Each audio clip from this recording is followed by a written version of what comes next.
How to reset your Subway Surfers password.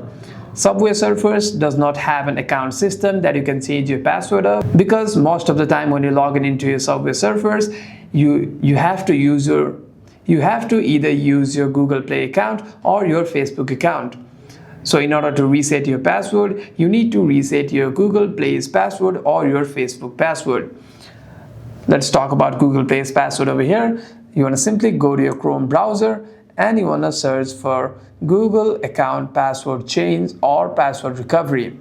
You want to simply tap on change or reset your password over here. Simply scroll down and tap on and select this Android option over here if you are on your Android device. And here you want to simply scroll down and tap on myaccounts.google.com.